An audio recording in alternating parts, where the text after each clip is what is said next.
ડભોઈ શહેરના સ્ટેશન વિસ્તાર tower road ST depot પર ચોમાસું શરૂ થતાં જ ગરીબ અને મધ્યમ વર્ગના લોકો તાડપત્રી લેવા બજારમાં જરૂરિયાતમંદોની ભારે ભીડ જોવા મળી।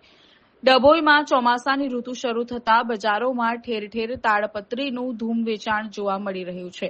અંતરિયાળ તાલુકાના વિસ્તારમાંથી ગરીબ અને વેપારી વર્ગ તાડપત્રી ખરીદવા ઉમટી પડ્યો હતો। ડભોઈમાં વર્ષા ઋતુની શરૂઆત થતાં જ તાડપત્રીઓનું વેચાણ માટે ઠેર ઠેર હાટડી જોવા મળી રહી છે, તો બીજી તરફ વરસાદમાં રક્ષણ મેળવવા માટે તાડપત્રીની ખરીદી માટે લોકોની બજારમાં ભીડ પણ જોવા મળી રહી છે। ડભોઈ સહિત આજુબાજુના ગામડાઓના વિસ્તારમાં કાચા મકાનોને લીધે ડભોઈ બજારમાં તાડપત્રીના બજારમાં ગ્રાહકોની ભીડ જોવા મળી રહી છે। સિઝનમાં હાલ 1 મીટરના ₹60 થી 70 થી લઈને 150-200 સુધીના ભાવે તાડપત્રી વેચાઈ રહી હોવાનું જાણવા મળ્યું છે।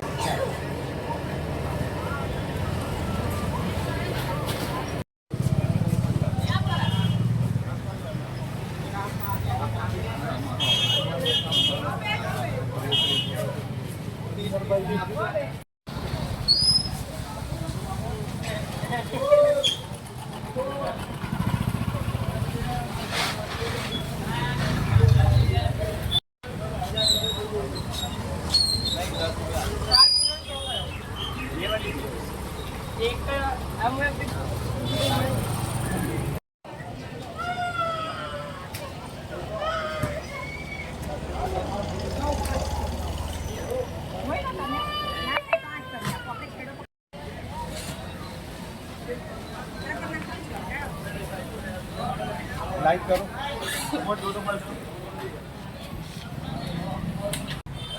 ડભોઈની આજુબાજુમાં 2 દિવસથી વરસાદ સારો પડેલ છે, તો તેને લઈને ગામડાની પબ્લિક ડભોઈમાં તાડપત્રી પ્લાસ્ટિક લેવા માટે આવે છે। અને જે પહેલાં છાપરા પર નળિયા નાખતા હતા, પણ હવે નળિયા બંધ થઈ ગયા હોવાથી હવે પ્લાસ્ટિક લોકો ઘર પર નાખે છે, તેનાથી ઘરની અંદર પાણી ના પડે અને જે ઢોરોને ખાવા માટે સૂંઢીઓ ના પૂરા હોય ઘાસને ઢાંકવા માટે, તેના માટે પ્લાસ્ટિક લઈ જઈએ। અને આ કમોસમી વરસાદ પડેલ હોવાથી બજારમાં ઘરાકીનું પ્રમાણ સારું છે અને વર્ષા ઋતુનું આગમન સારું અને સારા સમયે થયું છે।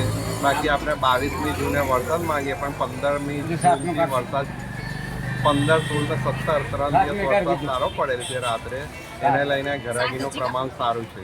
અને ડભોઈની આજુબાજુની પબ્લિક ડભોઈમાં પ્લાસ્ટિક છતરીઓ લેવા માટે ઘસારો વધારે છે।